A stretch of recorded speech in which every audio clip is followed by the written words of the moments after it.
Alright, hi everybody, it's Tyler Bantle, PGA Assistant Golf Professional at the club at Longview, just south of Charlotte, and we're taking a look at the swing videos of a very good friend of mine. This is Chris Rycroft, who is an Assistant Golf Professional down at Secession Golf Club, a very good player.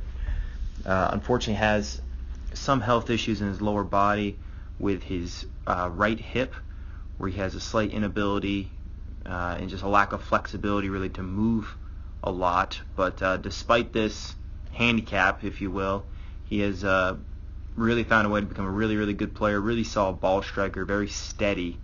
But he sent me a couple of videos just recently saying that he's really struggling getting some extra yardage and some extra distance. Now Chris, obviously just based on his size and build, looking at him, he's not known for distance necessarily, but what he needs to do is he needs to maximize it, because when he plays in tournaments and things like that at 6,800, 6,900 yards, or sometimes 70 to 7,100 yards, being able to hit it at least 250 carry to 245 carry, puts him in a position where he can have irons in the greens. And I don't know anybody who can hit a better 5-iron, from those distances that I play with in these competitive events amongst PGA professionals than he can. So if we can try to get him a little bit of extra distance, I think that's going to help him a lot. So the big thing here that we look at for distance is, are we moving in the right positions? Are we moving the right way, to really create the proper sequence, right? And in order to create the proper sequence, we have to have decent rotation, but we also want to make sure that the club head and the club positions of the arms and the upper body are also working with the lower body. And the reason to try to explain this a little bit better is, so if we look at the bottom down here, so as you can already kind of see, as he starts to take it away, he creates a little bit of a lateral shift. Now it's a good way to it's a good trigger. It starts his backswing, and it's great. So now he's really shifted his weight to about that 60-40 position as opposed to his starting block. So really good start there.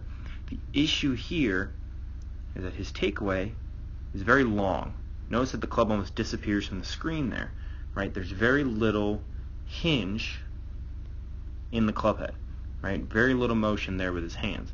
Now if you look at it from the top, so we look at the top one here, as he starts to take the club away,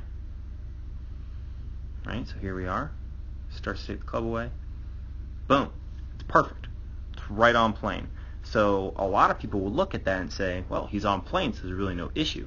But the issue here is that because he hasn't created any really hinge in his hands and any proper position with his arms as he's taking it back, the effect of that is that the club really works its way past parallel.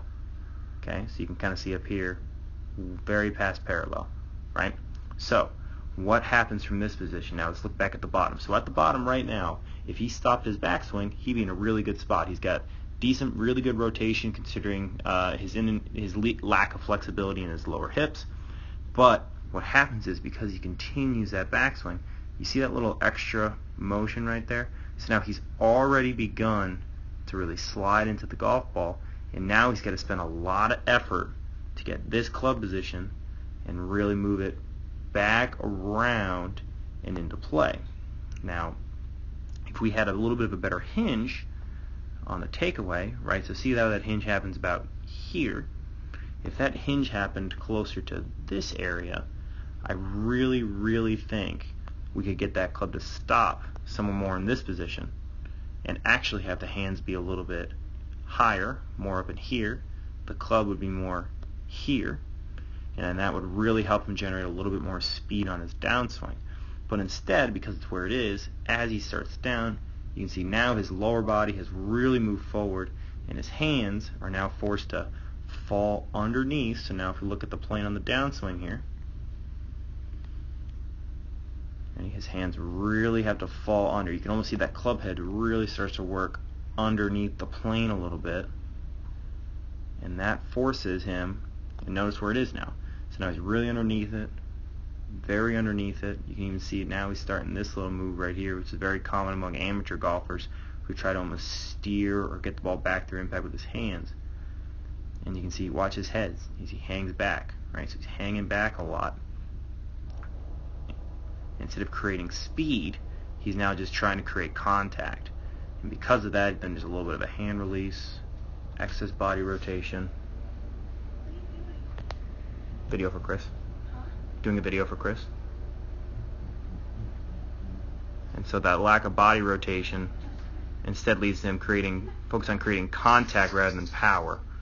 And with that, a little bit of lack of distance. So if I was Chris and we were working on how we can create a little bit extra power, I want to see a little bit more of a hinge here,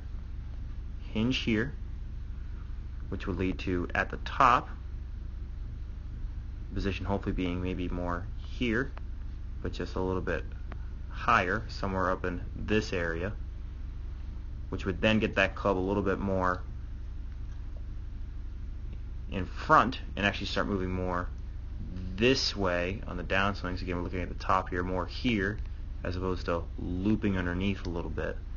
And I think that would really help generate a little bit more power for him. Okay, so hope you enjoyed the video. Sorry about that little interruption in the middle there, and hope you get something out of it.